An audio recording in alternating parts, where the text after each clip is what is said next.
either invest that money or even purchase some property. Absolutely. So, and now I'm scrambling to now gather the funds to do what you wanted to do. To do what I wanted to do 3 years ago. So yeah, bro. No. That's actually really good. That's actually a really good thing, because when you think about it, because we all do that, and that also goes with what that to me that also goes with the tax season. Yeah. Because you get a lot of people that get their money and they get their tax money. I'm gonna be honest with you. I'm gonna be that, bro. Check this joint out, bro. I'm gonna be even more transparent. I haven't gotten a tax return. How old are my twins right now? My twins are 16. My oldest two, they're 16. I haven't gotten a tax return in 14 years. That was similar to me, bro. Yeah, seriously, I have not had a tax return. You see what I'm saying? Yeah, bro. I've never. 2004. I haven't had a tax return since probably 2004, 2005 too. Because I always, even though I was in the military, I kept getting in back child support. Like I would pay it, and then like my very first time I got into back child support was 2006. Yeah. And I was in Iraq, and my grandma called me and was like, "Oh, baby, you got your tax, I mean, these letters from the court. Oh, don't worry about it, Mama. I check it out when I get." Yeah, that was like 16,000. Damn. Yeah, that was 16 grand. I paid that back. Turned around, got into it again when I got out the military. Again, that was another 16,000. And so, that accumulated over years. You see what I'm saying? Because I was paying consistently. That was 2 years. And then again, and then once I got caught up, I was paying consistently until 2011. And then from 2011, I got backed up again until 2000. Actually, right when I met my wife in 2014. So again, or 2013, 2014.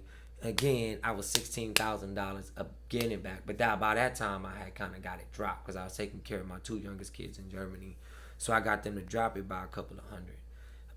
Again, bam. But I mean, that's a little off topic. But the reason I brought up the income tax is because, not to talk about my back child support, but I'm just telling you, you think about stuff like that. Again, think about who you get in relationships with. Yeah. Not saying that, like the mother of my kids are really bad people, because they're really not. They did what they felt was right at the time for them to take care of my daughters and whatever decisions they made in their life, whatever. I got 2 more years left, I'm just saying. But even for, the women, you be careful who you lay down with and who you decide to have a child with as well, because you might think that, oh man, I've been lonely for so long, and you find this person that may somewhat sweep you off your feet, and next thing you know, you got a baby with a deadbeat dude. Or on the reverse side, fellas, you might end up with the baby with a woman, who loves money. Who loves number money. She might just be like, I don't want to be with you no more, put you on child support, and you might be paying $1,000 a month. So all of these things, they all tie together in the financial, in the personal, in the business aspect. And trust me, they get in your business. They do. So, well, back to the taxes though. Go ahead with your example. Yeah. So with the taxes, man, people get their income taxes, man, and they just splurge and they splurge and they splurge, and it's so funny, man, because I talked to so many people. I've even did taxes last year, and I've given people. They look at me and they be like, "Well, how can you give me tax advice? If how can I give y'all tax advice if I haven't had income taxes?" Because I did my wife taxes last year. She did her own a year before, whatever. I did my wife taxes last year. I wrote off I had her write off $2,500 in school stuff. You know what I'm saying? And then I showed my wife how to put that money into use. You see what I'm saying? She's not an investment type person, but she knew how to put her money into use, and that's exactly what she did. Again, this year, she's going to put her money again into use. So if you're going to do anything with taxes, why don't you put it on a down payment of a crib? Now, don't get me wrong. Houses are a liability. Absolutely. Yeah. I agree. That's that Robert Kiyosaki type thinking. I agree with that 110%. Likewise. But if you can take that and pay on that liability for 2 or 3 years, you think about the equity that now it's liquid, that you can take out of that home and say, you know what? Because I'm going to leave you with one tidbit of information in 1 second. Say, you know what? I'm finna invest in this crib. Because little do y'all know, the market's about to crash. just a transfer of wealth. All it is a exactly, absolutely. That's it. So the market's about to crash. I'm telling you what. You don't think Warren Buffett and all of them about to be on there? They finna collect. Yeah. Rich people, wealthy. Not me. Not gonna say rich. Wealthy people love recessions. Yeah. When the stock market crashes, they love recessions because they will eat it alive. Straight up. And it's the everyday people. But this is why this podcast is here. That's why you gotta have a mindset like of growth. You know what I mean? Because back to the like taxes, because too many times I've seen, even from my youth, like every year, bro, you'll see the paper tags. Yep.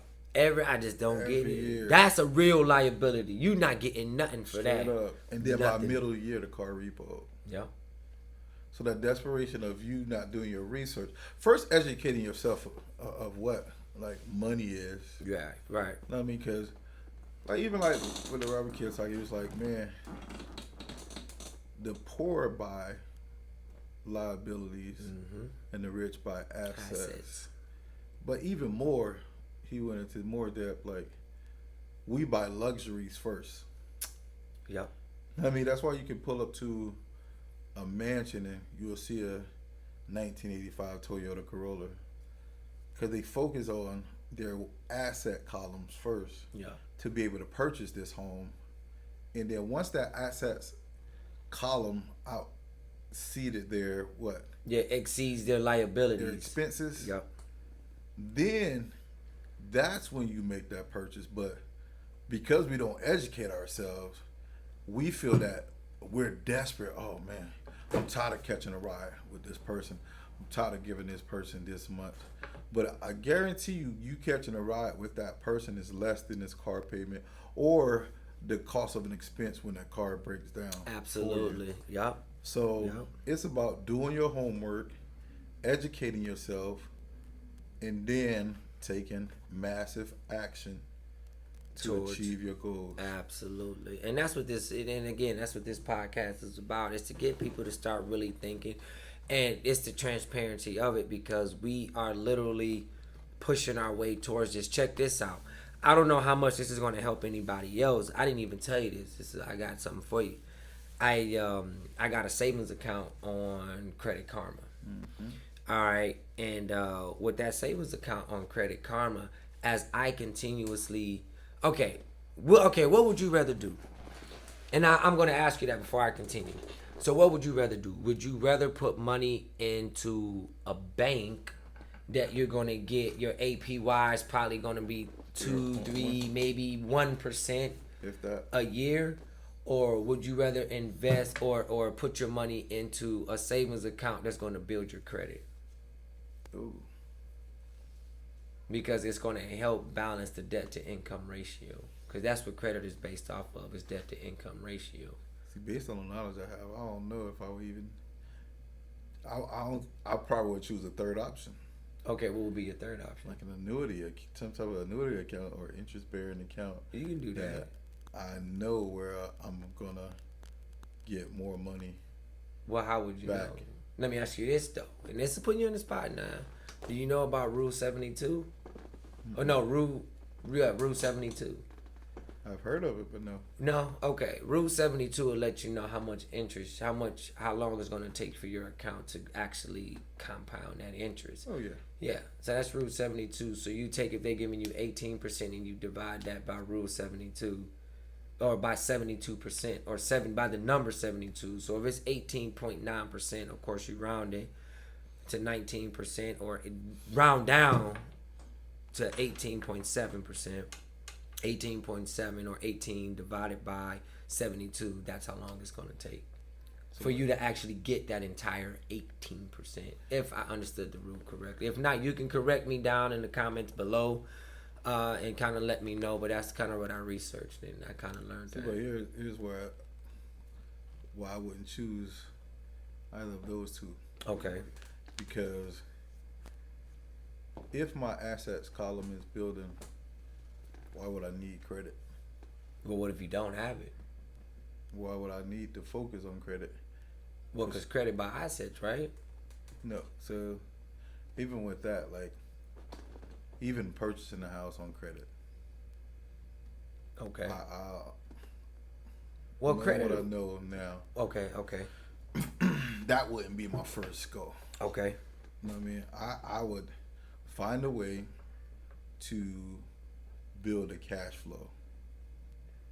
Okay. Because like, even with the credit, I mean, if you don't agree with it, you just don't agree with it. I'm not going to force you to be like, oh, bro, but you got to agree with it because that's what I'm doing. That's literally what I'm doing because I'm trying it out. because with me, like, bruh, like I told you, I maxed out all my cards. Yeah. Oh, knowing what you know now. Absolutely. You know what I mean? Yeah, we did that. That's for a different podcast, though. Okay. After we see the results of all of that, I definitely want you to talk about that. Oh, yeah, definitely. Which, okay, you know what? That does make sense why you're saying what you're saying to me now, because we did have this discussion before. Hold that thought until the next, and actually, let's make that. We'll make it one. If everything comes into fruition, I want that to be the fourth one, because it's early. And so the earlier we can get to people and kind of go with that, because I'm still got that, you know, because we know cash is king. Everybody knows cash is king. But sometimes in order for you to get the cash, you got to maybe have the credit. You see what I'm saying? That's how, but that's still that old school type mentality that I have. But you don't, save that. He got to say that thought. Straight up. Because say that thought, bro. I mean, say that thought, man. Say that thought. I know where you're going. yeah. I know. I forgot we had this I discussion. just can't, like, ugh. No, you can't do it. You know Oh, I what know. I mean? I know. And my wife, she's bearing down on me, like, can I pay my credit card? Like, she respects me in that manner to, like, ask me, can I pay? No. Let's not. Let me give you this information. Let me work on so this. you can be informed Absolutely. of why I'm making this decision. Yeah. not to pay this card. Right. Oh, bro, hold that. That's a gem, baby. I ain't gonna do it to that, but you know, hold that. it's depth about hold it, that. You know. But yeah, man, I don't know. Like, I would say just don't put your money in the bank. I would agree. You know what I mean? I would agree. I would say that absolutely. Look for opportunities to, I would agree. like we say, let your money work for you. Sorry, it's like 10 o'clock. All right, so I agree. Let your money work for you. All right, so at the end of the day, like we said, money is a tool. Right. And even with that, not knowing money is a tool, we tend to make desperate decisions. And I was just about to say that, because with the lack of financial education that we actually have, that it forces us to make really desperate or foolish decisions. Because, like, very foolish. Even like we learned, bro, like fiat currency, like your paper money is worth as much as your monopoly money. Yeah. I used to have this saying, right? My saying used to be like, man, paper ain't worth nothing. If it didn't chafe me so much, I'd wipe my Oh yeah, bro. I used to say that all the time. People that's would going to cut you, bro. It'll chafe up. I'll be having I'll be having to put I used to say that. I used to say that all the time. People would look at me like I'm crazy. I look, because it is. That's rough. That ain't something you want to use for the tushy. You don't want to use that. You might get you some paper cuts. Buy some gold, bro. Bro, just hold that. That would be. Hold that. Hey, no, bro, hold that. No, I'm saying hold that for the neck, cause bro, trust me, that's coming. We gonna go into that in the future, baby. We are. We definitely gonna go into that. But that is a snippet. That is definitely one of our moves. Absentee properties. Yeah, straight up. These are some of the moves. This is the second podcast. So the first one, I don't really think we dropped any really deep jewels on y'all, except for the 3 forks in the road, left to right. You know, not focus on any of them. Just go straight with it and don't worry about the failures or the success.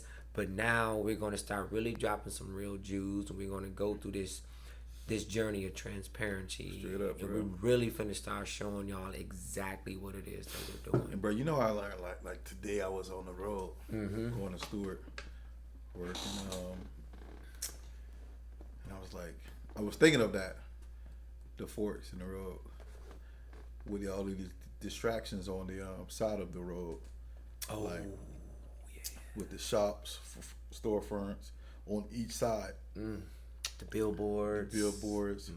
That are designed to get you to look that way and possibly come in and lose sight of your destination or goal. Your definiteness of purpose, in the words of Napoleon Hill, which was taken from Andrew Carnegie, definiteness of purpose. That was actually one of the keynotes for this. Yeah, Definiteness of really. purpose. That definiteness of purpose will keep you from going left. It'll keep you from going right, because eventually, everybody knows they want to be successful. Yep. Okay.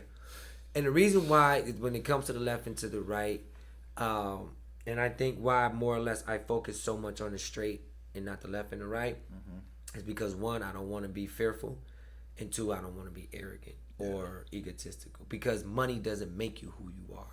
No.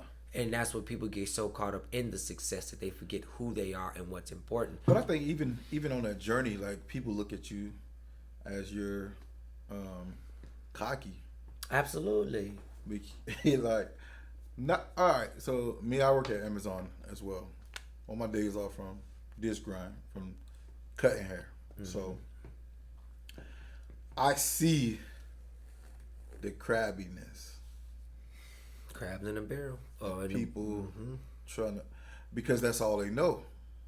Oh, I gotta meet this bill, so let me go put myself on this job. Let these people tell me how much I'm worth, instead of, like I said in the first podcast, you taking your neck by the reins and seeing the value in yourself. Because honestly, none of these companies that are Fortune 500 companies will never value you as much as you Exactly. can value yourself. or be able to run without your energy. Bro, you sound like my wife. That is my wife is Queen. You are big on that. Straight up. Queen, I'm telling you, she is, bro. Queen, she is so big on that. We used to have arguments about that. I was like, baby, you don't understand. Blah, blah, blah, blah, blah. It's the business people who's making the business. They're creating the jobs. And she'll just sit there and she'll be like, but we the one that's making the money. Yeah. You always got to remember that. So they're never going to value you. Ever.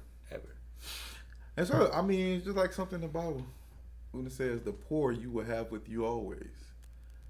And I thought about that 2 days ago. Wow. Bro. Yeah. It's not necessarily that people, the physical body is poor. It's the mindset. It's the mindset It's of the people. mindset of people. And so when you look around this world, even your own neighborhood, you see the mindset of people who think Poorly. Absolutely. And make poor decisions. I was one of them. I'm not going to lie. Right?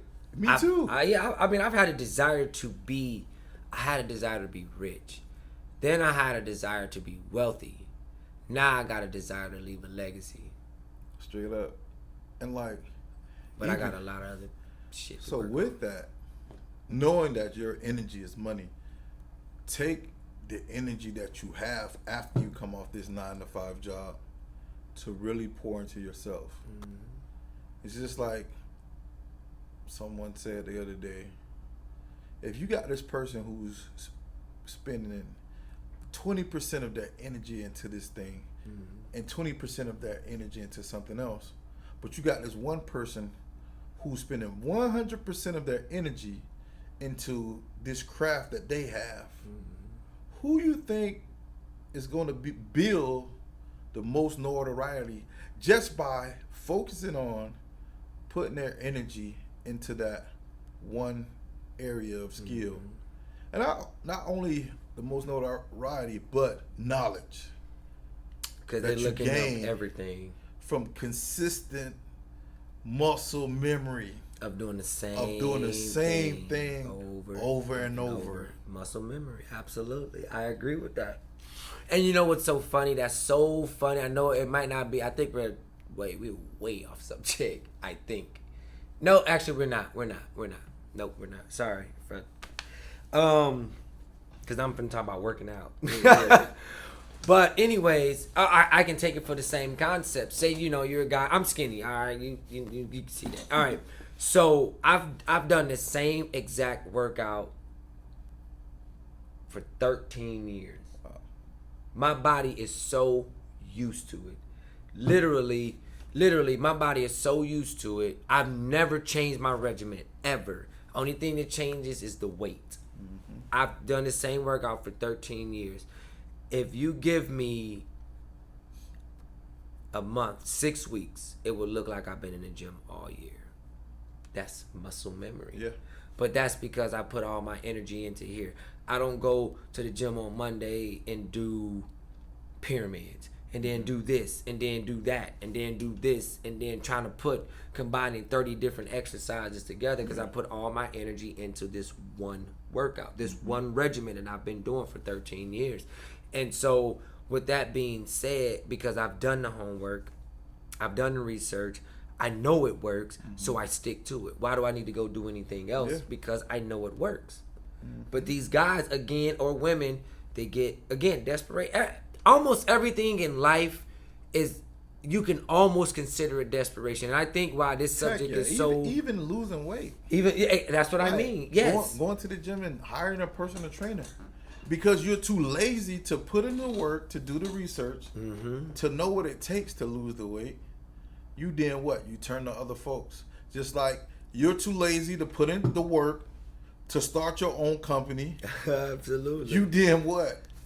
You turn to other folks to tell you your value. To tell you your value, yeah. And then... Or tell you what your goals are. And then... Tell you what your goals are. You wait for a paycheck. That's it. Like a rat chasing cheese. Yeah. We in here.